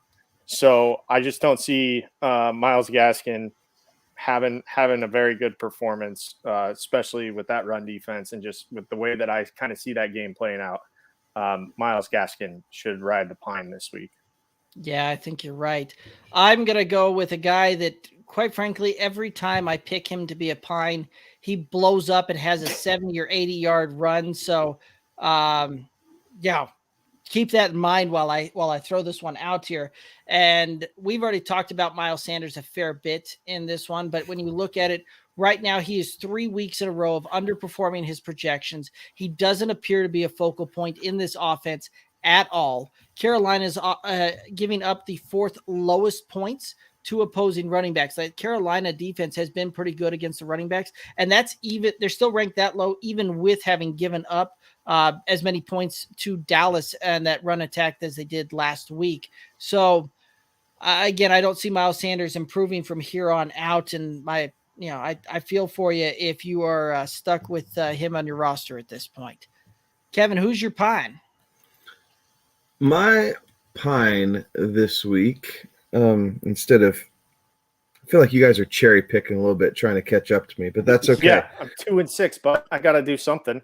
How about this? My pine this week is going to be Tyler Lockett. I do not see him having a big game, contrary to what Derek was saying earlier. I kind of think inversely. Yes, the Jalen Ramsey effect on DK Metcalf is real, but I don't see Lockett being able to put forth enough yards to be able to be worthy of the wide receiver 2 position that you're going to be playing him in. So Tyler Lockett is going to be my pine of this week. All righty. Okay, we'll get into the shine. There's the graphic. The shine for me this week, I'm going to go with Daniel Jones taking on Dallas. Now, Dallas has they are the 2nd worst in pass yards per game in the NFL. Ironically, They're the only team that's worse in pass yards per game. That's given up more pass yards per game is Tampa Bay. But the Dallas defense, I'm going with Daniel Jones here. Now, I still think that he's probably going to get picked off because Trayvon Diggs he's a vacuum over there, and he seems to find an interception in every game. So I do think that Daniel Jones gets picked off. But I think with the way that Dallas has been playing right now and the way that their offense is clicking, that it's going to be, a lot of playing from behind. Playing from behind leads to more passing opportunities. So I say Daniel Jones against Dallas will shine this week. It wouldn't surprise me when we look up after this one and see that Daniel Jones had 2 interceptions and a fumble when it's all said. I would also not be surprised by that, but I also wouldn't be surprised that he goes for 350 and 2 touchdowns as well. Yeah, but yeah, you very well could be right. I'm going with a bounce back game for Damien Harris, and this is more, I think, me trying to manifest some things for my my good old boys fantasy team here with my third RB on the roster. Damien Harris is who I've got as the running back for a shine, and a lot of that has to do with the fact that they go and they play Houston. There's a very good chance that the Patriots can put up some points in this one, get out to a 2-possession type of game, and just ride a ground and pound type of approach to try and win this one, utilizing Damien Harris all the way. So that's going to be my shine there. A lot of it has to do with the matchup and how I see that one playing out. Kevin, who's your shine? I had a couple different ones here. At first, I thought about going Corey Davis again, but then I figured I have to be able to hit a shine other than Corey Davis, although he gets a honorable mention as going up against that Atlanta defense in London this week. I thought about a bounce-back game from Tom Brady going up against the Dolphins, a team that he knows very well from all his time in New England. But, again, I figured that was a little bit too easy. So I'm really going to stretch out here. I'm going to tell you my shine for this week is Cortland Sutton of the Denver Broncos. Because even if Teddy Bridgewater is out, Drew Lock loves him some Cortland Sutton, and the Pittsburgh passing defense has not been good this year at all. They are 4th worst in the NFL currently. So if the Broncos line can play even remotely better than what they did this past Sunday against the Ravens, I expect Cortland Sutton to have 85 yards and a touchdown to probably seven receptions, something like that here, and have himself a very solid day against the Pittsburgh Steelers. All righty. I like it. I like it a lot. And you're saying, cherry picking there. I was actually very concerned when I was picking these things that there's a very legitimate chance I go 0-2 for my pine and shine on this week. So, yeah, I mean, Miles Sanders, now that you've given that, he's got like an 80-yard touchdown run. You know it. It's going to happen. How many times last year, man? That was crazy. Twice. The only 2 times that he had big breakout runs was the games that I picked to pine him. So it's almost as close to a lock as you can get when Miles Sanders having a big breakout run and completely ruining my pine on one play. So yeah, just chalk it up, put it in the books because it's probably going to happen now. All righty, we've got another question coming in. This one from Fantasy Ketchup again. Thanks for chiming back in on the YouTube. DJ Moore, Justin Jefferson, or Terry McLaurin, wide receiver 1, start only 1. That's tough. I like it. First off, that stinks that you can only start 1. Yeah, no doubt. All right, so before I'm gonna. So DJ against the Eagles, Jefferson against the Lions, or the football team going up against the Saints. I think the Saints bounced back from being embarrassed against the Giants. So I do think McLaurin probably doesn't make your wide receiver 1 mark that you're looking for. So I'm going to eliminate Scary Terry right off the bat. Plus, doesn't he have he'll probably have Lattimore matched up as well. So even the tight end matchup's bad too. Or the cornerback matchup's bad too. DJ, man. So divisional I think it's DJ Moore. Yeah. I mean, I like Justin Jefferson against the Lions. I really do. But DJ Moore has been the apple of Sam Darnold's eye, and right now he's getting like a 24% target share, and I just don't know that you can turn away from that right now. Justin Jefferson might have the higher ceiling just because of the big splash plays that he can provide against the Lions, but I think if you're just looking for a very good, very solid wide receiver one performance, I think I'm going to lean DJ Moore this week until Sam Darnold shows us that he looks for other people more than he does DJ Moore. Yeah, I mean, when you look at it last week, Robbie Anderson still got 11 targets, but they weren't necessarily great catchable balls. And this is one of those that I could very easily see the Vikings jumping up a little bit on the Lions and utilizing Dalvin Cook and that run game to do that. So I'm probably also leaning DJ Moore. Any other thoughts there, Alex? Well, I had some connection issues, so I didn't get to hear all of your guys's we both arguments. picked DJ Moore when it was all said and done. I like the DJ Moore pick too, but Justin Jefferson's a close second just because the Lions. Right. And then Fantasy Catch-Up also saying, after what Tyson Hill did, I'm with you, bro, on DJ, Probably bro. Tyreek Hill, right? Yeah, probably. Yes. Against the Eagles. Yes. Yep. Yeah. Yep. Yeah. So I like it. All right, another one coming in. Need 2 wide receivers for this weekend. Boyd, Woods, Marvin Jones, Cortland Sutton, and Laviska Shenault. Kevin, we know that you're going with Cortland Sutton because of your shine that you just got done talking about. Pick another one.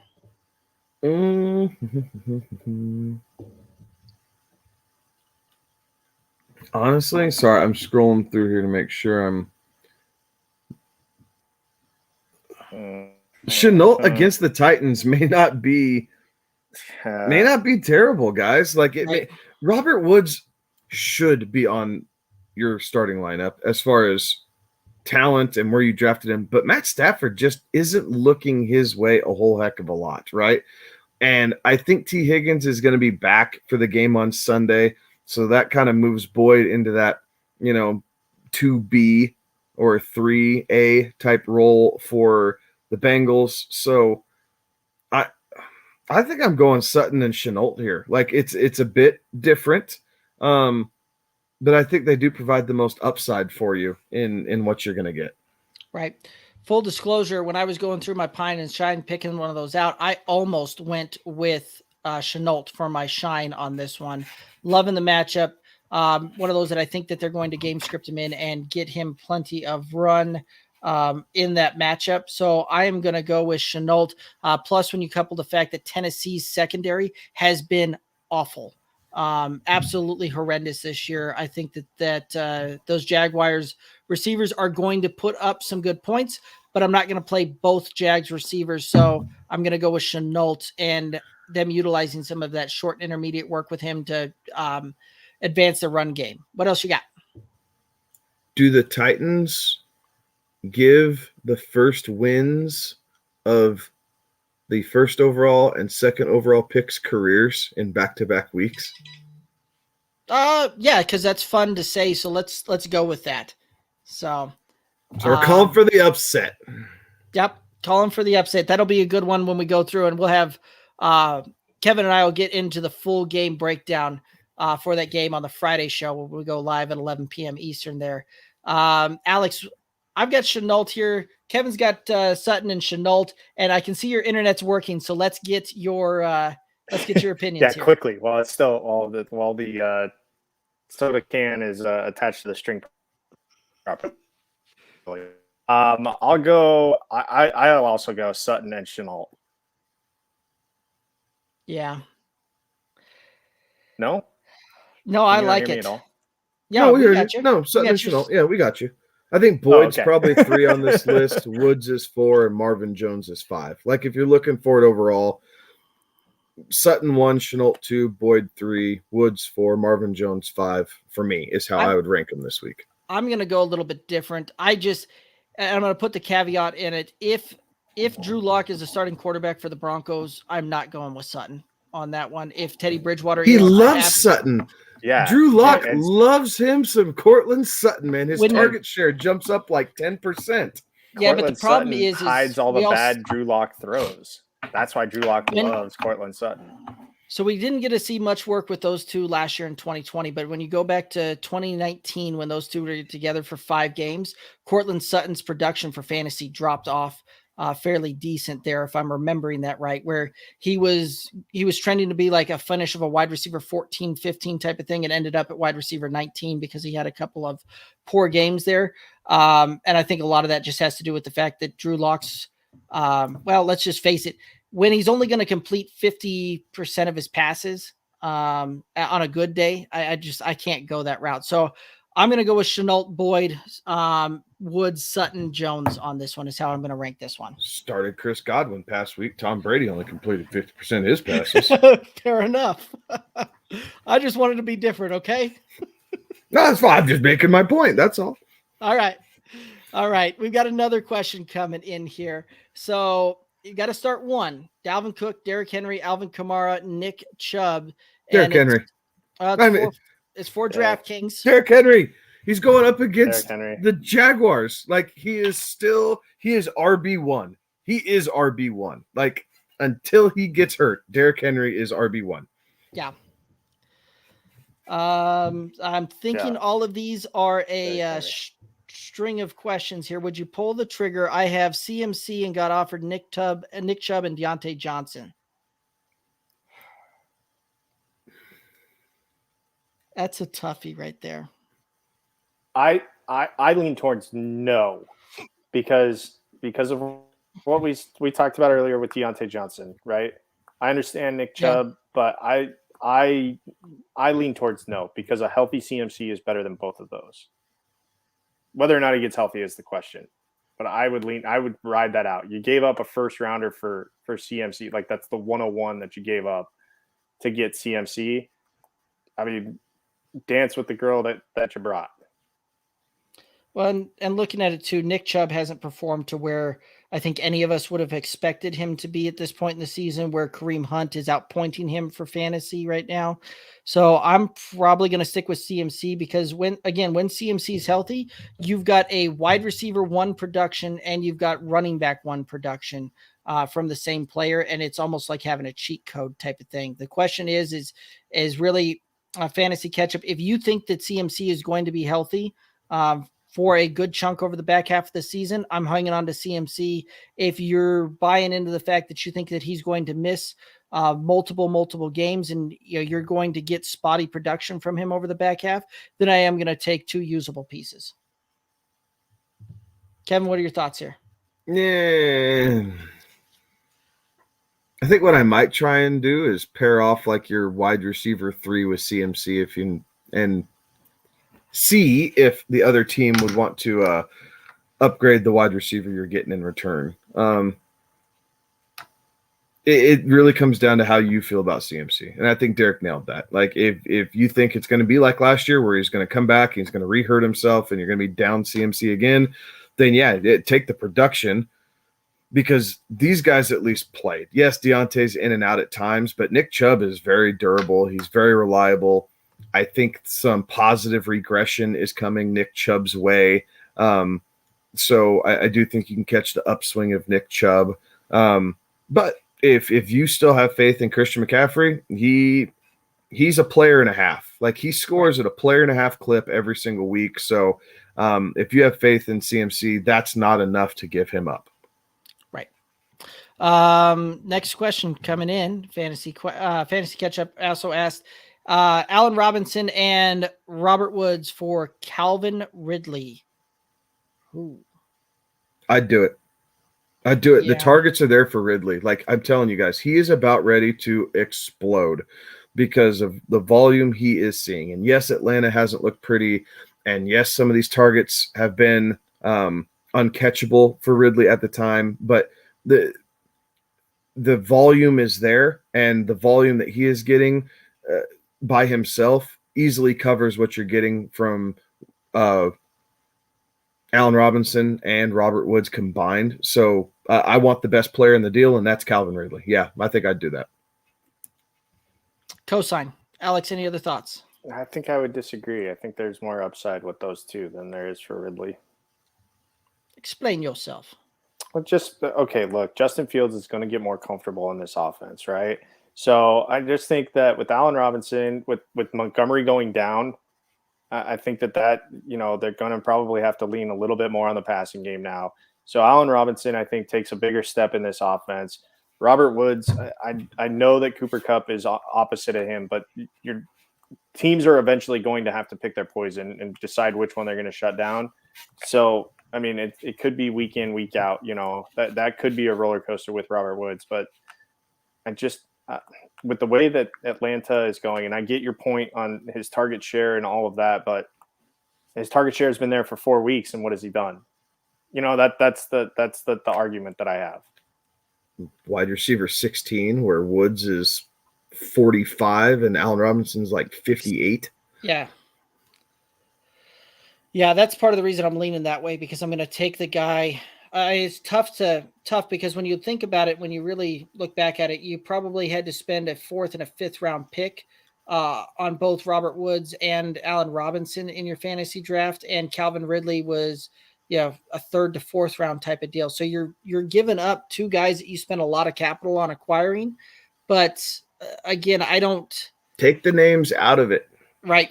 It's like Derek, Kevin, and Alex. Are you going to trade Kevin and Alex, who have been playing like crap, to get Derek, who has been playing at a level that can be higher because the volume's there? Like, take the names out of it and look at the numbers.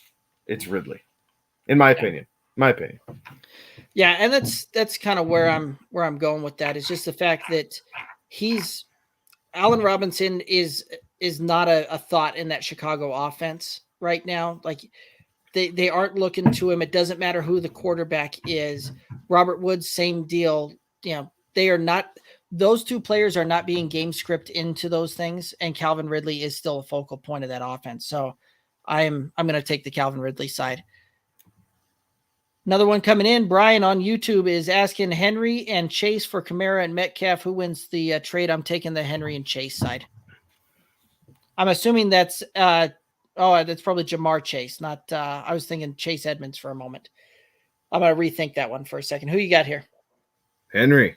Yeah, I'd still take the Henry and Chase side. Yeah. Look, Kamara is not the same player, right? With Jameis Winston, he's just not the same. He's not getting the catches, right? Like, he's getting the rushing volume. Right. But he's not going to hit. Right. You're not going to see the 82. Yeah, you're not going to see the 82 receptions that you've seen for the last 4 years of his career. So, and Jamar Chase is the only player in the NFL who scored a touchdown every week this season. Right. And he's a big threat, big play kind of guy. Metcalf seems to be kind of up and down to the point where Seattle can't decide which wide receiver they're going to throw to. And it seems like, they almost game script Metcalf out a little bit. Whereas, they're willing to take a big shot over the top to Chase every single week, it seems. So, I'm fully talked myself into the Henry and Chase side. Cool. Any other thoughts on this one? All right, fantasy catch up on YouTube. Would you trade Adam Thielen and Cordell Patterson for Mike Williams and DeAndre Swift? Yes. Yeah. If I'm getting Mike Williams, you want Mike Williams and DeAndre Swift. Yes. Right. Smash and move on. Right. Alex, any other thoughts? No, I think actually this would be the time to do it because both of those guys had pretty disappointing weeks. So if you're trying to fleece somebody from Mike Williams and DeAndre Swift, now's the time to do it. Yeah. Yep. Exactly. Hey, Egan, you want to trade Mike Williams and DeAndre Swift? I do not, because I have both of those guys, and so no. But if you've got somebody who's holy frustrated crap, with them, yeah, no, exactly. I'm just gonna say package 2 of these guys and go get Derrick Henry. Like, what are you doing with all these wide receivers that you can't start? No joke. Yeah. I'm starting Adams, and I'm going to start Kupp until I mean, yes, he didn't have a great week against Arizona, but I'm still taking the production there. Like, take Adams and Kupp. I like Diggs a lot. I like Hopkins and Jefferson a lot, but I guess for this week, it's DFS. Yeah, it's DFS. Oh, I okay. tell you what, Fantasy Catch-Up, if you tune in on the Sunday morning show at 11:45 a.m. Eastern, we have a guy that rock and rolls with us, Detroit Beastie, one of the best out there as far as DFS. And he can help you set a lot of those lineups, things like that. Alrighty, so Brian over there on YouTube is chiming in on that Henry Chase for Kamara Metcalf. He said that he had the Henry side and traded it for Kamara's side. No, not all is lost. Can you rescind it? No. You got good players there. As I Absolutely. said, It's just guys that can play. It's just that's just our feeling on it, right? Like Kamara, until they start throwing him the ball, his upside is now capped. Like he has to fall into the end zone now, where in years past, Kamara could go weeks without scoring a touchdown and the receptions would make up for it. Now he doesn't have that luxury. You need him to be a touchdown machine. And they put Taysom Hill in. They made Kamara do all the work and put Taysom Hill in twice last week. Yep. And screwed you if you're an Alvin Kamara owner. So that threat is real too, because he's the ultimate vulture in the NFL. Yeah. So, yep. And I've actually turned around on what I was thinking on Henry coming into this season. I was, as we all know, I wasn't that high on him, and he's made me eat my words early on in this season. So I'm already turned around and on the Henry train again. All right, another question coming in. Would you? This one from Bob Likes Potatoes on YouTube. Would you rather have Ridley or Keenan Allen in a full PPR league? Ridley.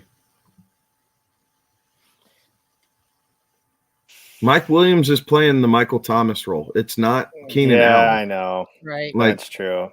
Keenan Allen's been very consistent for the last 6 years in fantasy. He's just in a different role right now. So give me Calvin Ridley, who is the clear number one in a team that is going to be trailing and chucking the ball around the yard, trying to play catch up all season long. Cosign. Alex, any other thoughts? No, I will defer. All right. Fantasy Catch Up saying he just subbed and he'll be there. Thank you very much for that. Another question coming in. Might accept this trade in one league. I have Kyler, got offered Kirk Cousins, Hunter Renfrow, Chase Edmonds for Kyler and Allen Robinson. No, I'm sticking with Kyler. No. Yeah. Keep Kyler. He's MVP of the NFL this year, man. I would keep Kyler. Yep. That's where I am. It's because you're not really getting anything else either for Allen Robinson. So, while he's not performing to where you're hoping, you're giving up probably one of the best point scorers in the league to get a bunch of guys that you're hoping are going to collectively kind of make up for that. So I would not do that one.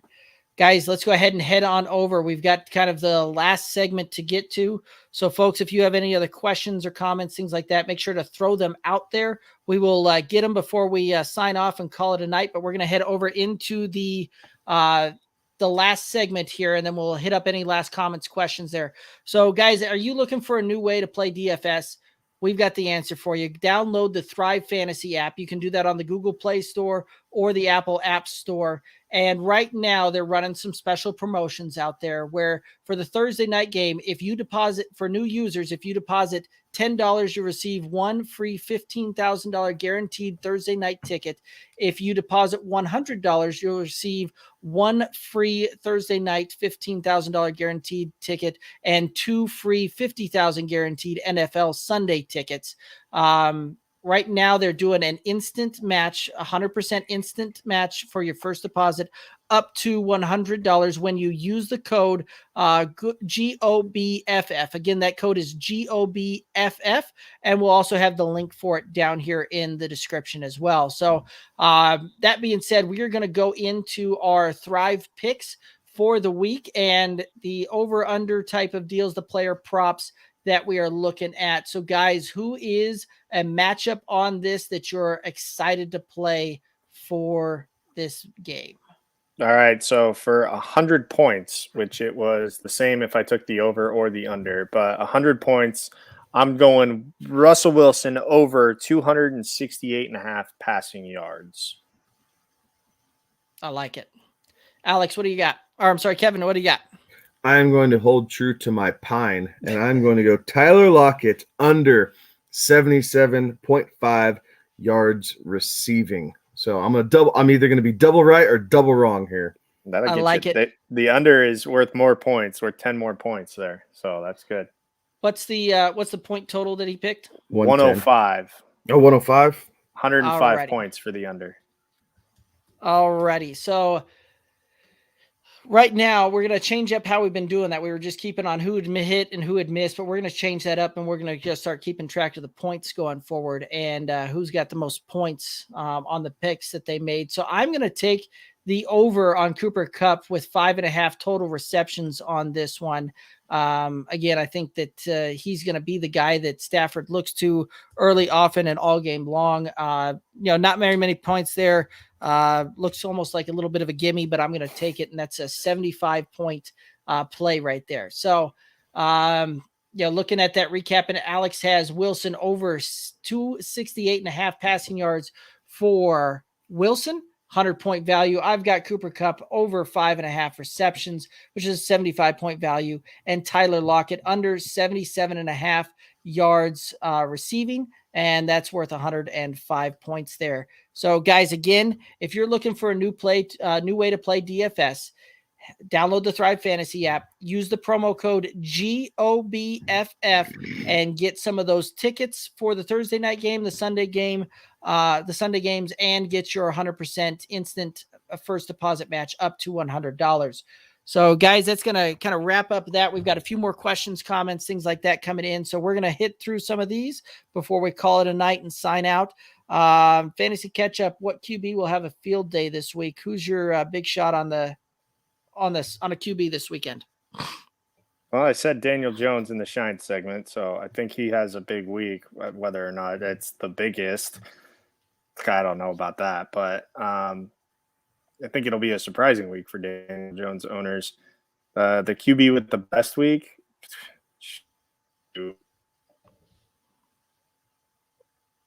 I missed what he said. I think he's on the frozen side again there. Oh, I kind didn't say of anything. hear him. I was looking. Okay. Tom Brady, bounce back. 4 touchdowns against the Dolphins this week. I can see it.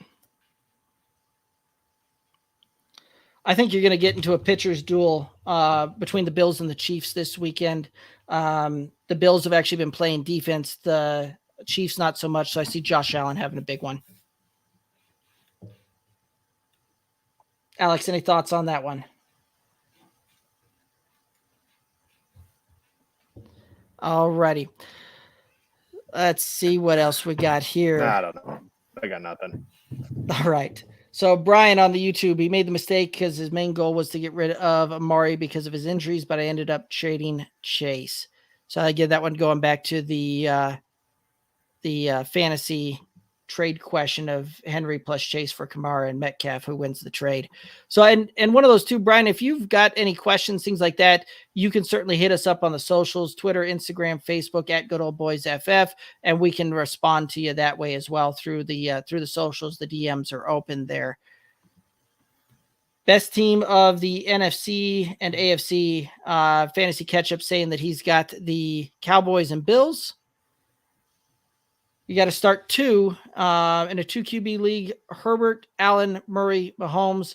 My goodness, you've got a team there. So I'm going to put Kyler Murray in, and I just called Allen on that one. So I'm going to put Kyler and Josh Allen in. Any other thoughts there?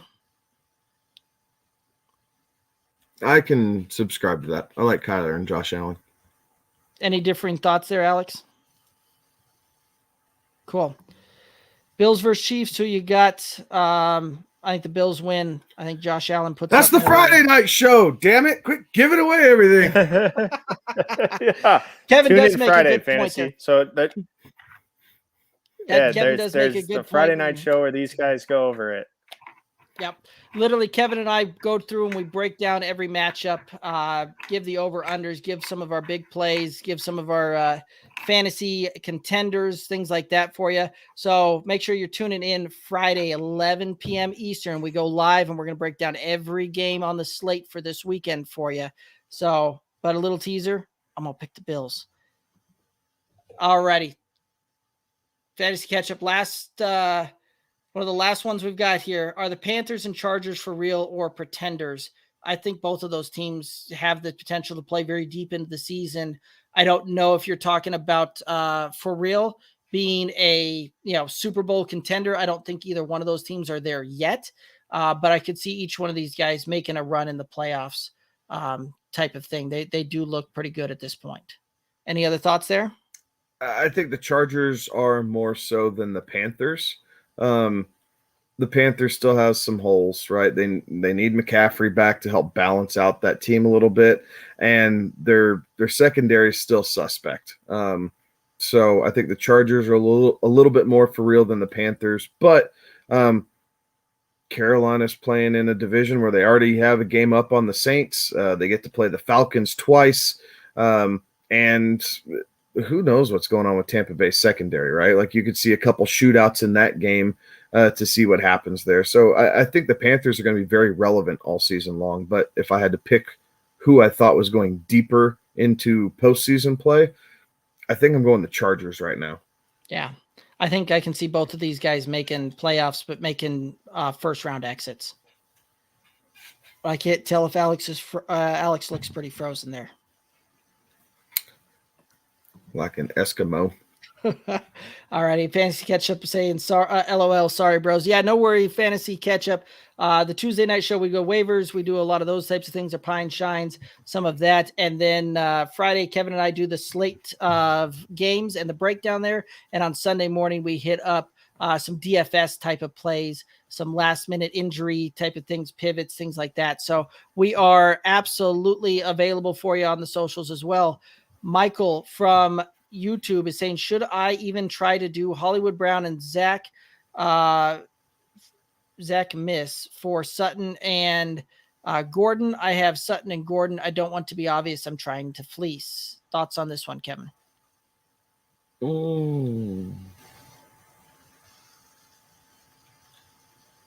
Yeah, I mean, I'm assuming that's Zach Moss.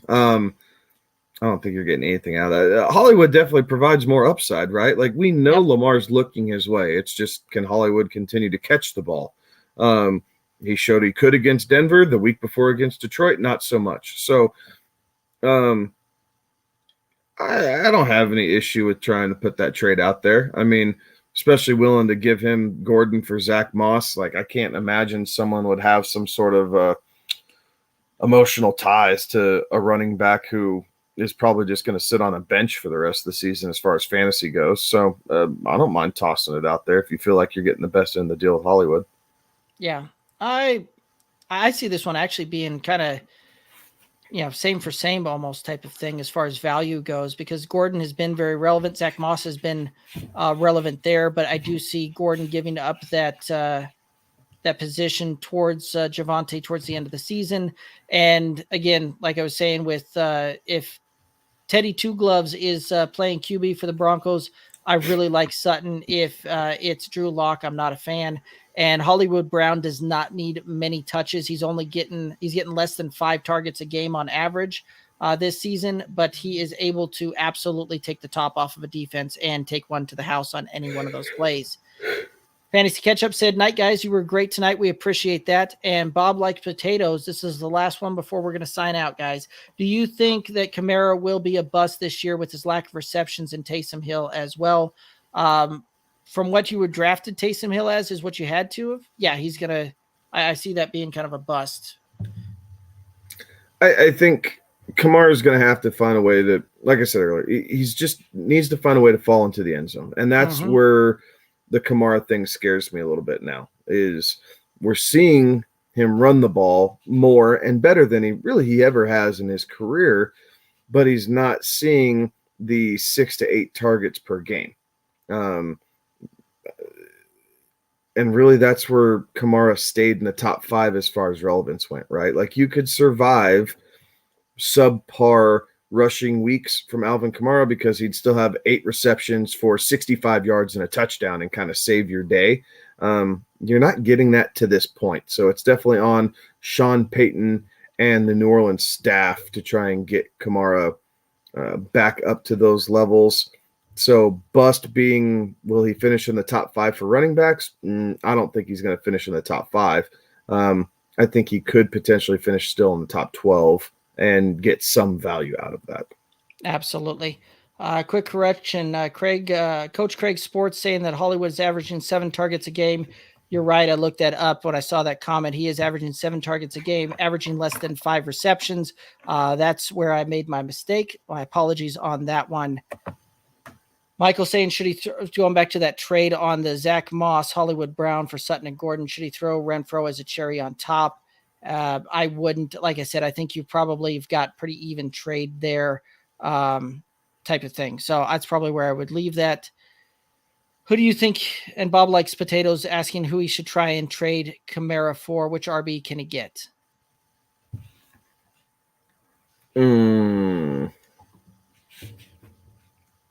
See if you can go grab Eckler, who's like the new Alvin Kamara out in San Diego, or excuse me, in LA for the Chargers. Eckler's a guy. If you can get DeAndre Swift in a piece, see if you can, name value Kamara over DeAndre Swift. That's a potential option if you can get a secondary piece to go along with that. Aaron Jones is another option, who will at the end of the year probably be a little bit higher up the rankings than Alvin Kamara will. If you can get Aaron Jones and a Hunter Renfro type, like see if you can get a wide receiver 3 or something like that with Aaron Jones, that might be a possibility. If you're feeling ballsy, and I know Derek's going to grimace when I say this, but if you're feeling ballsy, see if the Saquon owner wants to do something. You can get Saquon in a piece for Kamara because Saquon's at least going to be involved in the passing game, as we saw this past week. And in PPR leagues, you need those receptions from running backs. That's why they're so stinking valuable. Yep. And I think you actually hit the nail right there on the head, right? Like Kamara's got enough name value that a fantasy manager that hasn't been paying super close game by game type of play as far as what those names are that you were looking at there, you could sneak one of those types of trades through there on a fantasy manager that's not paying that close of attention to the name power, because Alvin Kamara carries a lot of name power. So you can absolutely do some things there. Do you like Saquon and Taylor? I think I'm going to have to probably change my stance here a little bit on being as far out on Saquon as I have been with what he's been doing the last couple of weeks and kind of turning things around there. But I think both of those guys will be fantasy relevant going forward and be able to be kind of fringe RB1s when it's all said and done. Any other thoughts there? No, I'd agree with that completely. I think Saquon's, as he continues to get healthy, the Giants have to include him. Right. Like, it's almost a situation because of Sterling Shepard being down and Darius Slayton being down, Kenny Galladay still coming back from his knee injury. Like, you have to keep Saquon Barkley involved in that offense. Otherwise, you have absolutely nothing. So, yes, I like Saquon in that respect. Jonathan Taylor, the Nyheim Hines vulturing is for real, but in the grand scheme of things, Taylor's a very solid back who, at least between the 20s, is seeing a bunch of touches. Right. And it's one of those two that when you see, if the Colts can start winning some games and start being the team that we thought they were coming into the season, you could see, and they start playing, they'll finally get to a little bit easier schedule here in the next couple of weeks again. And you could see Taylor pick that up towards the back half of the season. I could see that happening. Alrighty. So Ryan's saying on YouTube, would you give up Antonio Gibson and Hollywood Brown for Kamara and Galladay? I don't know that I would on this one.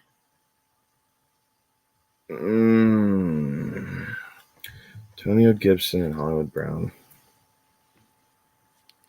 Antonio Gibson isn't as involved as, and J.D. McKissick vulturing is a real deal too. Yeah, I think I'd rather have. I think I'd rather have the. Oh my goodness, what do I'd rather have? Kamara's the better player. Like he's got that's the better player side of it, but again, Galladay is on most of my rosters is not going to play in a lot of cases. So just with team makeup. So I'm going to lean the Antonio Gibson, Hollywood Brown, and take 2 usable pieces over one guy and 1 depth piece.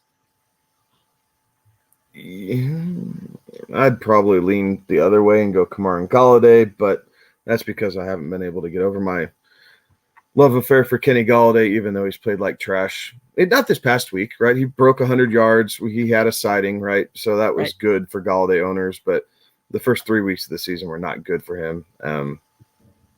But I'd probably keep Kamara and Galladay at that point. Probably, but I don't know. My love affair with Antonio Gibson is well documented, as well as my love affair with Hollywood Brown. So yeah, I probably have a little bias sneaking in there as far as that one goes. But anyway, you've heard the points. You can take which side you like on that one. Gibson dealing with some injuries there too. Absolutely. What do I have to give for Kamara, with Kamara for CMC? Are you concerned? That's one of those I would, if you're looking to try and get CMC for Kamara, I'd probably try and seek that trade in right now with, and see if you can get that and at least get a conversation going with it. I don't know that I have big concerns with CMC if they don't rush him back from this injury, but if they rush him back, I may have a little bit of concerns about him retweaking a hammy down the road there. But if right now with the way things sit and CMC being injured, you could potentially try and get the CMC manager to pull the trigger on that because they may be worried about it. Yeah, I mean, if I were the CMC owner, I'd be asking for some sort of wide receiver too, right? Yeah. Whether it's honestly, I'd probably ask for CeeDee Lamb, like somewhere in that, the guy whose upside is still to come, but he's not a guy that you took in the first 2 rounds to be your wide receiver 1 type deal. So I'd probably be looking, CeeDee Lamb type, maybe Terry McLaurin type to go along with it, but it's going to cost you a second starter. Right. So he's saying Mixon and Kamara for CMC. That would be a little rich for my blood. I think I'm giving up too much there. Yeah, I would agree. I think you're giving up too much. So I think you hit the nail on the head there where you could probably get that deal done with the wide receiver 2 type of play there. And all in one saying, I'm back. I've noticed teams have been taking out Hawkinson out of games. Should I be worried about production? No, with the tight ends and the wide receivers, there is there's some volatility and some fluctuation that happens throughout the season to it. You just saw Travis Kelce put up a dud. It happens from time to time, and that is the very best tight end in the league and a guy that has huge target share. Hawkinson, I'm not worried about him. He will bounce back because the Lions, as you see, don't have a ton of other pass catchers. They're utilizing some of their other guys there, but Hawkinson, I do believe, will continue to be one of the first reads in that offense, and that is the position that Jared Goff tends to look to first, and is the check down valve as well as those running backs. So no, while he's had a couple of poor games, I'm not concerned about them. Kevin, I know that you've got him on a couple of rosters. Any concerns? No, I'm not hitting the panic button yet for those same reasons. He's most likely going to lead the team in targets by the time the season's done and over with. Still, I'd agree that he's probably Goff's number 1 target. And they just have to work through it, right? Like they knew that he would be highly involved.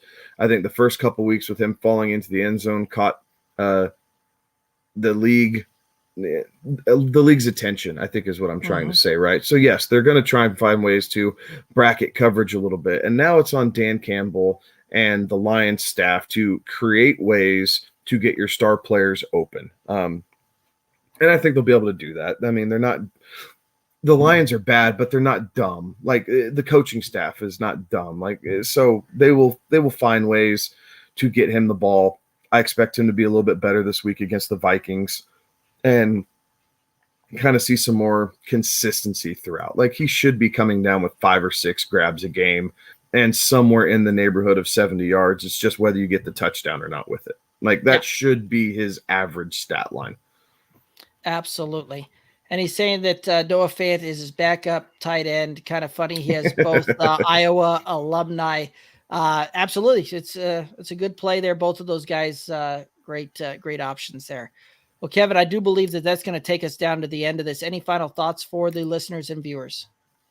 Have fun. Go get Damian Williams off your waiver wire. Feel free to spend some fab budget. He's going to be RB1 for the next 4 or 5 weeks, barring injury. So go get yourself a guy that can help kind of rejuvenize your season, or just play keep away a little bit, right? Because that's part of the free agent line too, is sometimes you have to take a guy who maybe you don't need, but you don't want your teammates or your league mates to have either, because if you're playing them in the next 5 weeks, you don't want to come back and bite you in the butt. Right. Sometimes the waiver wire is as much playing keep away as it is getting a guy that's going to fully benefit your roster in the moment. So Bob likes potatoes on that Kamara trade type of thing. Would you be concerned with trading for Dalvin Cook because of all of his injuries? No, I've got CMC in our home league, the league that takes precedent. Cook. Yes. I've got Dalvin Cook in the good old boys home league. While it's been a little disappointing the last couple of weeks, I'm not concerned about his injuries going forward. It's one of those that when you draft Dalvin Cook, you know that you're only going to get 13 to 14 games out of him. And even with that 13, 14 games, they're going to be magnificent and marvelous. And at least we're getting those couple of games that he's going to miss out of the way early in the season is how I'm looking at it. So any other thoughts on that one? No, I would agree with that. Cool. Ryan, and he was talking about the trade earlier with the Hollywood Brown Gibson. He sent Gibson, Calvin Ridley, and Cole Beasley for CMC and Cooper Kupp. Is that fair? I wouldn't take it if I was on the CMC and Kupp side. No. I think you kind of have the right idea, but you need to take Cole Beasley out, and you need to throw another starter, like surefire week in, week out starter, to really get that conversation started. Yeah, I mean, even a guy like a Marvin Jones Jr., something like that type of thing over Cole Beasley, I think would be a better bet there. Be looking at a guy that's kind of in that wide receiver 24 to 36 type of range to sub out for Cole Beasley, and I think you probably got yourself a pretty good offer there. So, guys, that's going to wrap it up for us. Appreciate everybody chiming in. And Ryan, if you're putting Hollywood Brown in instead of Cole Beasley, you're now overpaying, I think. Nah. Again, throw Hollywood in there. Again, how Kevin and I see different Hollywood Brown there. So, and if I traded for Derrick Henry, do you think he'll break down with all his usage this year? No. No. I've had to change my my thought process on that, because I thought after last year we would have already seen some of that showing up this year, and he's still getting 30 carries a game and looking as spry as he's ever been. So no, I don't think you got to worry about the breakdown on the usage on that. He's just built different than just about any other back out there. And it's probably been 30, 40 years since we've seen a back that has been able to take that kind of workload. Actually, maybe not that long, probably 20 to 30 years since we've really seen backs that have been able to take that workload year in, year out and be able to do well. So guys, that's going to wrap it up for us. Do us a favor, hop over to the YouTube channel, click the subscribe button, ring the bell. We really appreciate folks chiming in throughout the show, things like that. So we appreciate everybody that was doing comments, all of that kind of good stuff. You can find us on our socials at Good Old Boys on Twitter, Instagram, Facebook. Send us your questions, send us your comments, DMs, all of that are open. So you can hit us up there. For Kevin and Alex will be back next week with us. The internet was a little down, but for Kevin and Alex, I'm Derek. Have a great one. Be safe.